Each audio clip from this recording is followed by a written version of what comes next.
नमस्कार बच्चों, कैसे आप सब। उम्मीद करती हूँ अच्छे होंगे आप सब। तो बच्चों, आज का पाठ है हमारा कक्षा 7 का विषय भूगोल, पाठ नंबर 4 वायु। बच्चों, वायु पाठ में सबसे महत्वपूर्ण हमारा जो विषय है वो है वायुमंडल। वायुमंडल क्या होता है?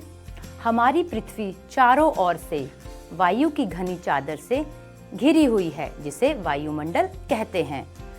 जब सर्दियों में आपको ठंड लगती है, आप भी अपने चारों तरफ कंबल ओढ़ लेते हो, और कंबल ओढ़ने से क्या होता है, आपके शरीर का तापमान नीचे नहीं गिरता, आपको गर्मी लगती है और आपका तापमान बना रहता है। ठीक उसी प्रकार हमारी पृथ्वी भी अपने चारों तरफ कंबल ओढ़ के बैठी रहती है, इसे वायुमंडल कहते हैं, और हमारी पृथ्वी के तापमान को ना अधिक गर्म होने देती है, ना अधिक ठंडा होने देती है। तो बच्चों, वायुमंडल की संगठन और संरचना की बात करते हैं। वायुमंडल की संगठन का मतलब है वायुमंडल किन चीजों से बना है, जैसे गैस, धूलकण, जल वाष्प। उसकी कितनी परतें हैं, ये सब हम आज इस पाठ में पढ़ने वाले हैं। वायुमंडल का संगठन।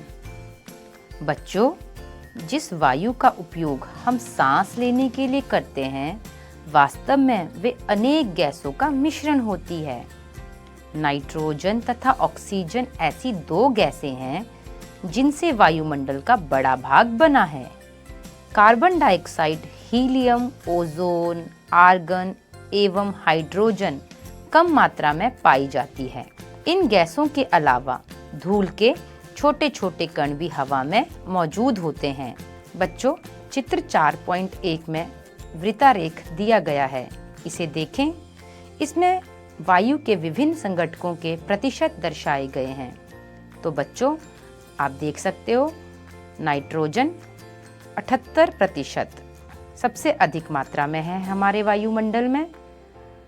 दूसरे नंबर पे आती है ऑक्सीजन 21%, तीसरा प्रतिशत आर्गन 0.93%, उसके बाद कार्बन डाइऑक्साइड 0.03%, अन्य सभी जैसे नियॉन, हीलियम, क्रिप्टॉन, ज़ेनन, हाइड्रोजन। तो बच्चों, सबसे पहले हम बात करेंगे नाइट्रोजन की। नाइट्रोजन वायु में सर्वाधिक पाई जाने वाली गैस है। जब हम सांस लेते हैं तब फेफड़ों में कुछ नाइट्रोजन भी ले जाते हैं और फिर उसे बाहर निकाल देते हैं, परंतु पौधों को अपने जीवन के लिए नाइट्रोजन की आवश्यकता होती है। वे सीधे वायु से नाइट्रोजन नहीं ले पाते। मृदा तथा कुछ पौधों की जड़ों में रहने वाले जीवाणु वायु से नाइट्रोजन लेकर इसका रूप बदलकर फिर पौधों को प्रदान करते हैं। पौधे इसका प्रयोग करते हैं। अगली है ऑक्सीजन। ऑक्सीजन वायु में प्रचुरता से मिलने वाली दूसरी गैस है। मनुष्य तथा पशु सांस लेने में वायु से ऑक्सीजन प्राप्त करते हैं। हरा पौधा प्रकाश संश्लेषण द्वारा ऑक्सीजन उत्पन्न करते हैं। इस प्रकार वायु में ऑक्सीजन की मात्रा समान बनी रहती है। यदि हम वृक्ष काटते हैं तो ये संतुलन बिगड़ जाता है। तीसरी गैस है कार्बन डाइऑक्साइड। हरे पौधे अपने भोजन के रूप में कार्बन डाइऑक्साइड का प्रयोग करते हैं और ऑक्सीजन वापस देते हैं। मनुष्य और पशु कार्बन डाइऑक्साइड बाहर निकालते हैं। मनुष्यों तथा पशुओं द्वारा बाहर छोड़ी जाने वाली कार्बन डाइऑक्साइड की मात्रा पौधों द्वारा प्रयोग की जाने वाली गैस के बराबर होती है, जिससे ये संतुलन बना रहता है। परंतु ये संतुलन कोयला तथा खनिज तेल आदि ईंधनों के जलाने से गड़बड़ा जाता है।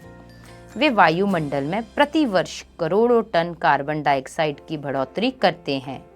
परिणाम स्वरूप कार्बन डाइऑक्साइड का बढ़ा हुआ आयतन पृथ्वी पर मौसम तथा जलवायु को प्रभावित करता है।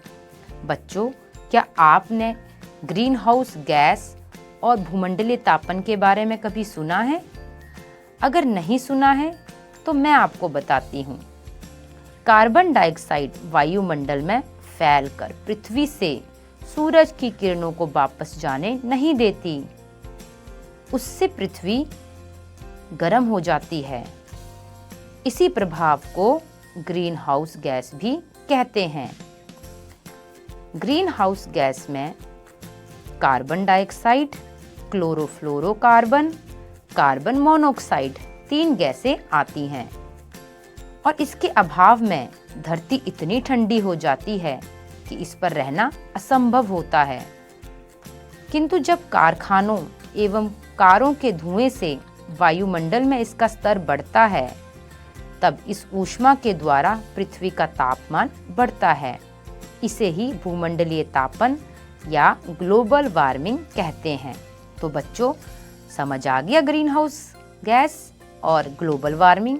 इन्हीं ग्रीन हाउस गैस, जिनका नाम मैंने अभी आपको बताया, carbon dioxide, chlorofluorocarbon, carbon monoxide, इन्हीं गैसों की वजह से कारखानों और कार का धुआं हमारे वायुमंडल में गर्मी पैदा करता है और हमारी पृथ्वी गर्म हो जाती है। तो बच्चों, तापमान की इस वृद्धि के कारण पृथ्वी के सबसे ठंडे प्रदेश जमी हुई बर्फ भी पिघल जाती है। अब मैं आपको ग्लोबल वार्मिंग या भूमंडलीय तापन के प्रभाव बताती हूँ। पहला प्रभाव, जब बर्फ पिघलेगी तब क्या होगा बच्चों? समुद्र के जल स्तर में वृद्धि होगी। दूसरा प्रभाव, तटीय क्षेत्र में बाढ़ आ सकती है, क्योंकि जब बर्फ पिघलेगी तो आसपास पानी जो है वो स्तर बढ़ जाएगा और आसपास तटीय क्षेत्रों में घुस जाएगा और फिर वहां बाढ़ का प्रभाव देखने को मिलेगा। तीसरा प्रभाव, दीर्घ अवधि में इसके कारण जलवायु में अत्यधिक परिवर्तन हो सकता है। बच्चों, जलवायु बदल सकती है हमारी। और अंतिम, पौधे और पशु लुप्त हो सकते हैं।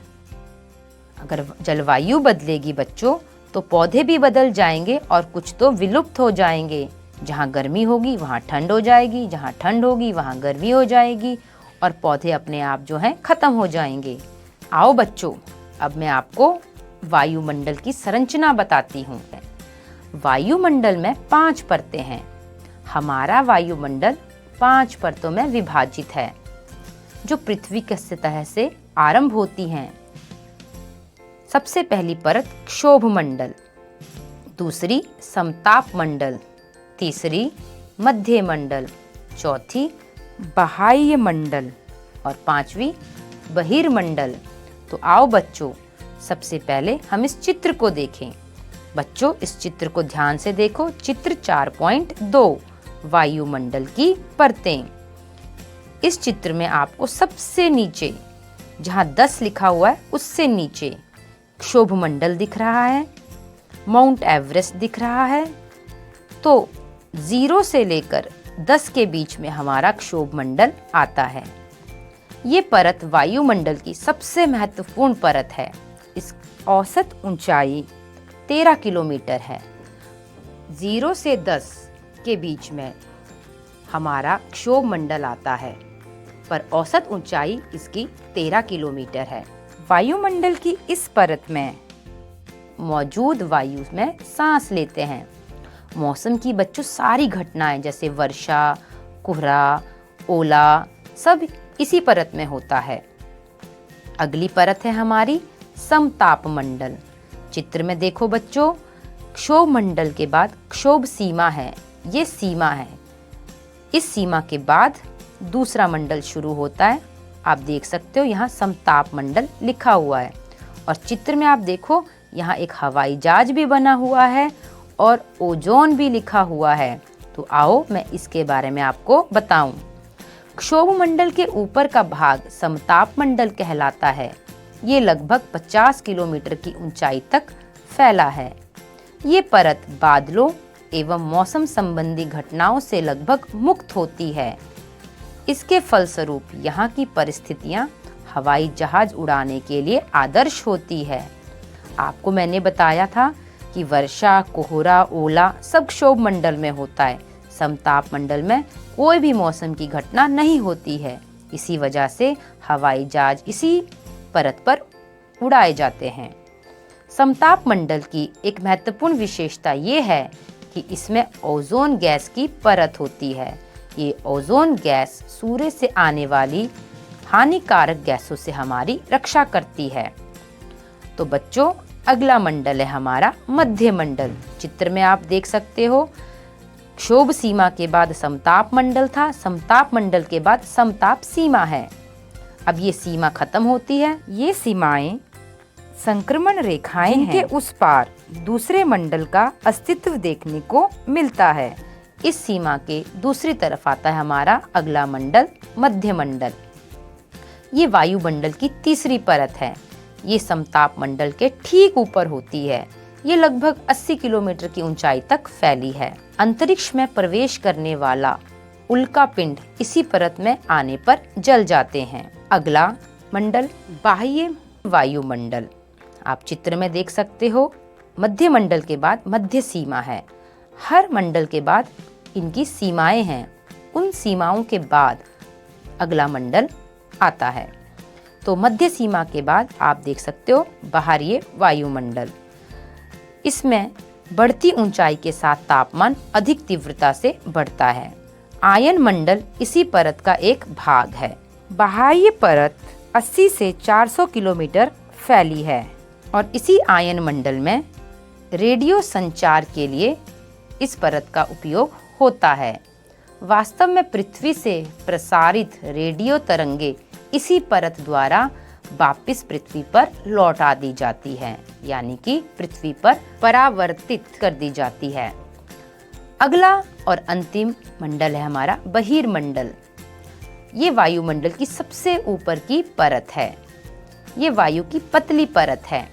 हल्की गैसें जैसे हीलियम एवं हाइड्रोजन यहीं से अंतरिक्ष में तैरती रहती है। तो बच्चों, हमने आज जाना वायुमंडल की संगठन और संरचना। अब हम आगे बढ़ते हैं बच्चों।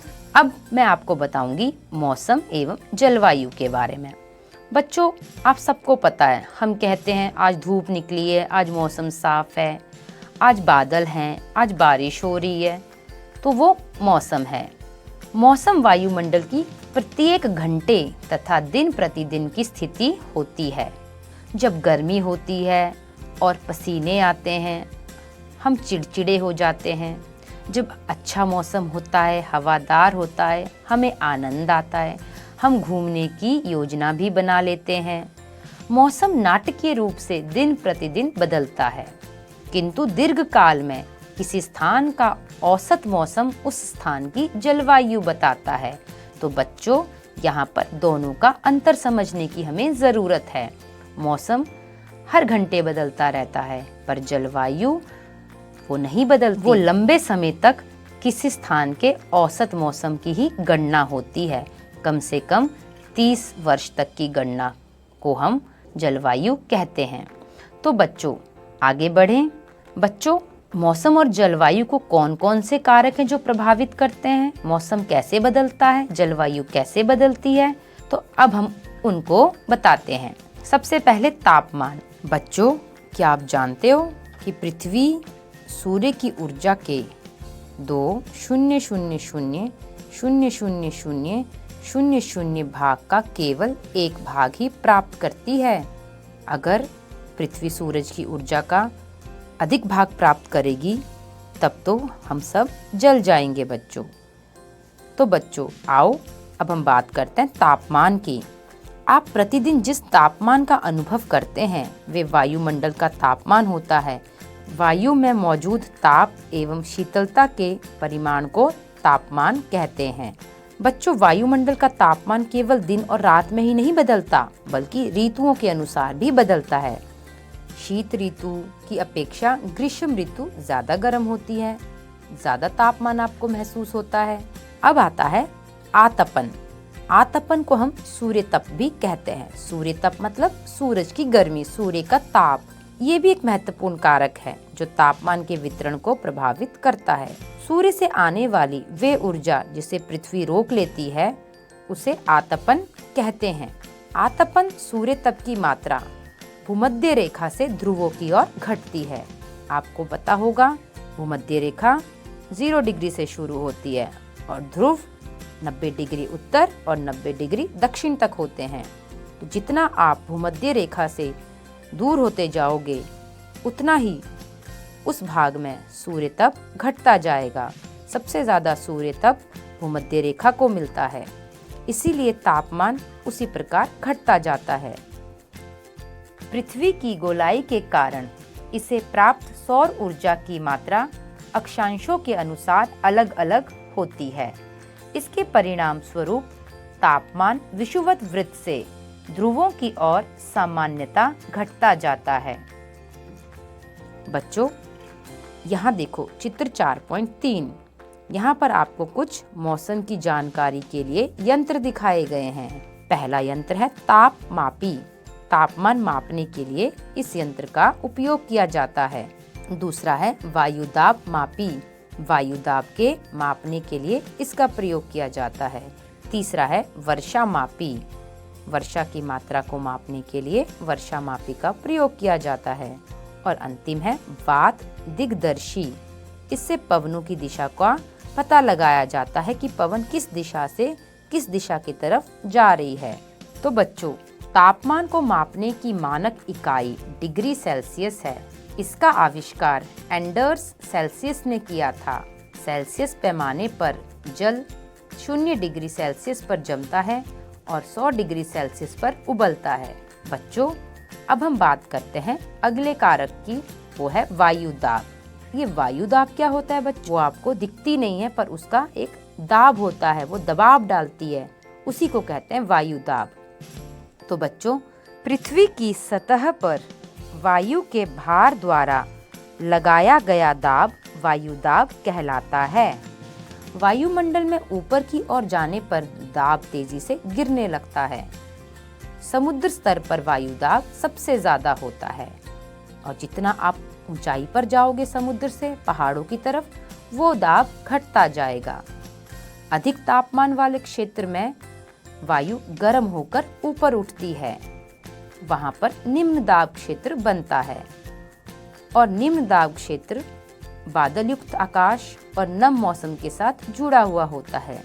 तो बच्चों, याद रखना, जहां उच्च तापमान होगा वहां पर निम्न वायु दाब होगा, क्योंकि जब तापमान अधिक होगा तो वायु गर्म हो जाएगी और गर्म चीज जो है वो हल्की हो जाती है, और जब वो हल्की हो जाएगी हवा गर्म होकर, वो ऊपर उठेगी, और जब वो ऊपर उठेगी तो वहां पर दबाव अपने आप कम हो जाएगा। तो बच्चों, इसका भी एक सूत्र है, उच्च तापमान बराबर है निम्न वायु दाब।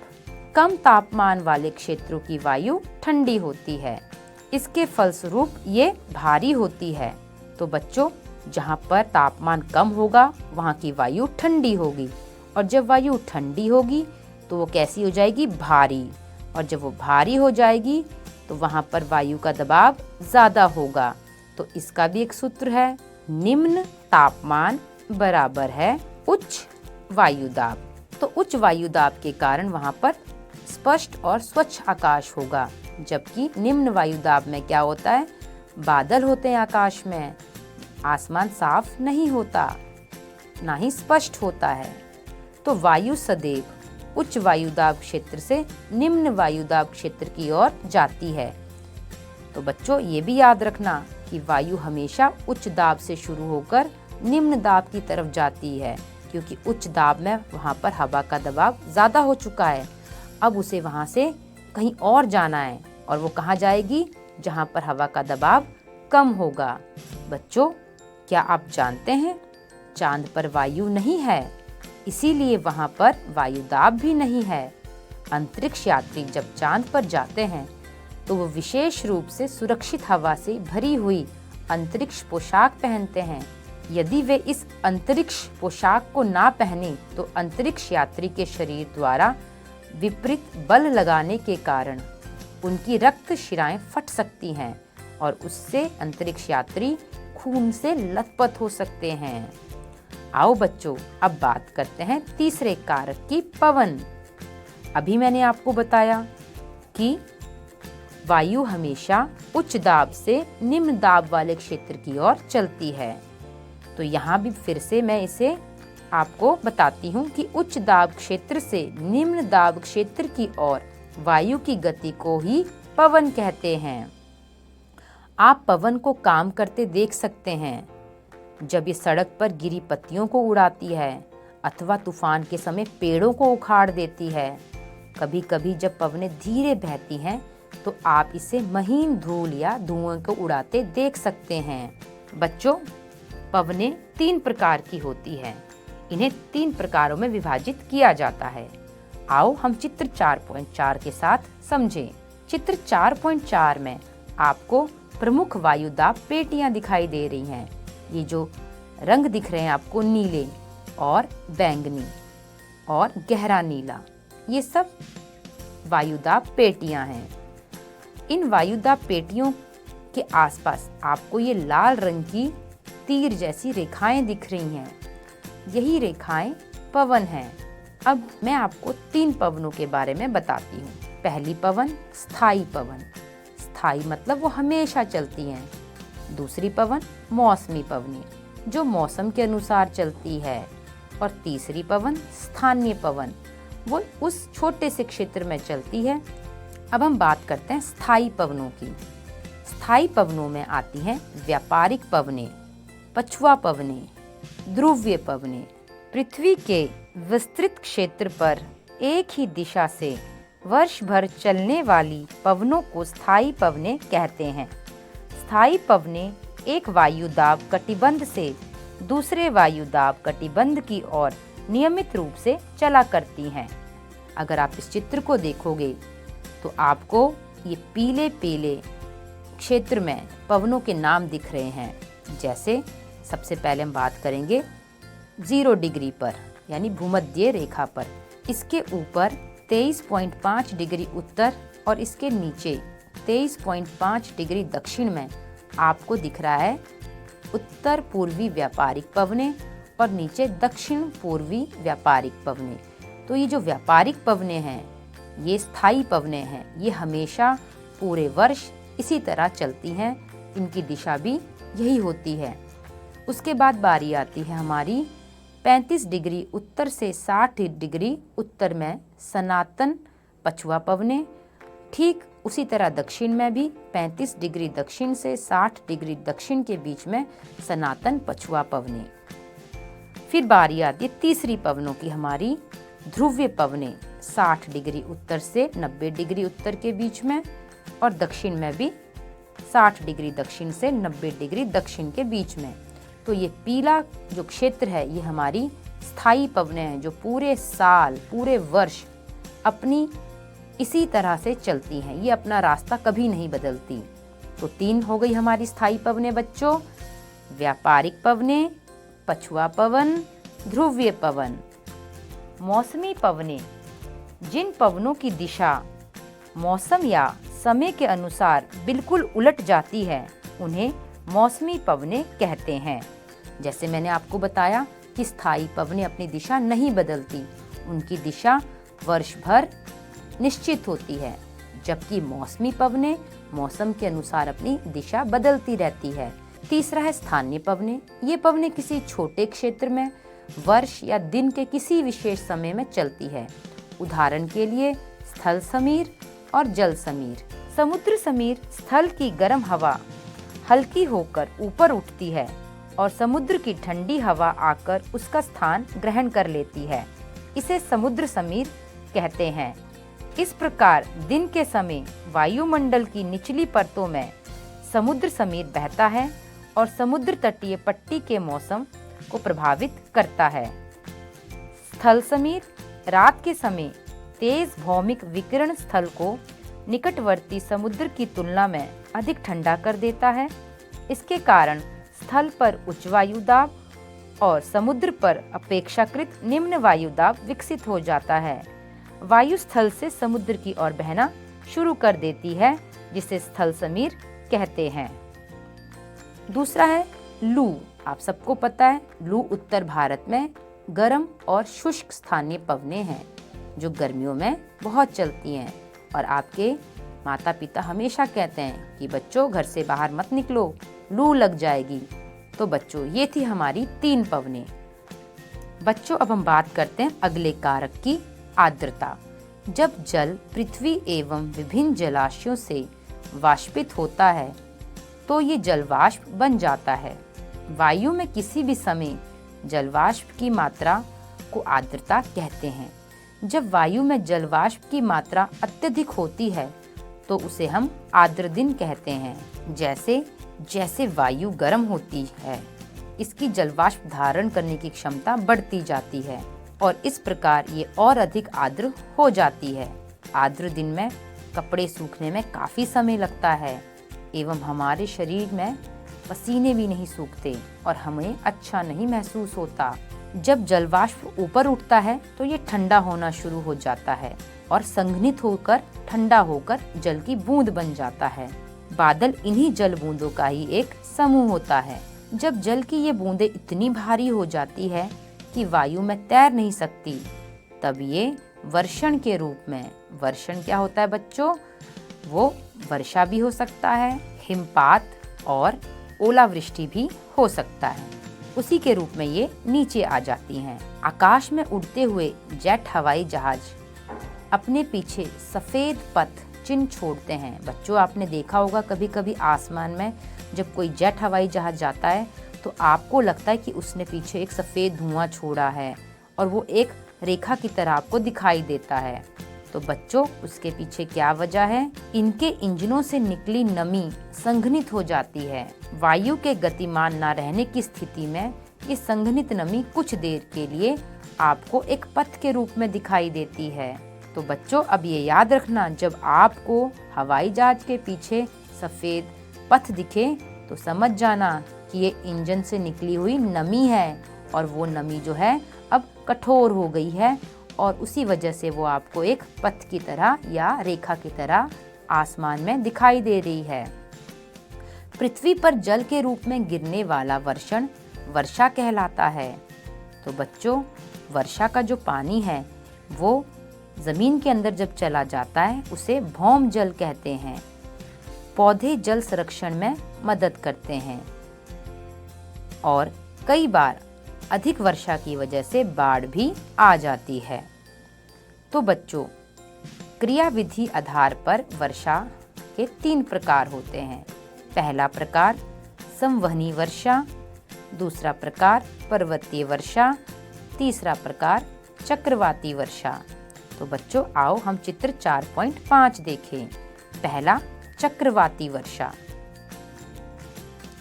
गर्म और ठंडी वायु मिलने से वर्षा होती है, इसे चक्रवाती वर्षा कहते हैं। चक्रवाती वर्षा में गर्म व नम हवा, ठंडी व शुष्क हवा दोनों ही आपस में मिलती हैं। ठंडी हवा गर्म हवा को ऊपर उठा देती है। आर्द्र हवा उष्ण उग्र के सहारे ठंडी हवा के ऊपर चढ़ जाती है। ऊपर उठने पर गर्म हवा की जलवाष्प ठंडी होकर वर्षा के रूप में गिरती है, इसे चक्रवाती वर्षा कहते हैं। बच्चों इसमें देखो आपको ठंडी वायु और गर्म वायु दिख रही है।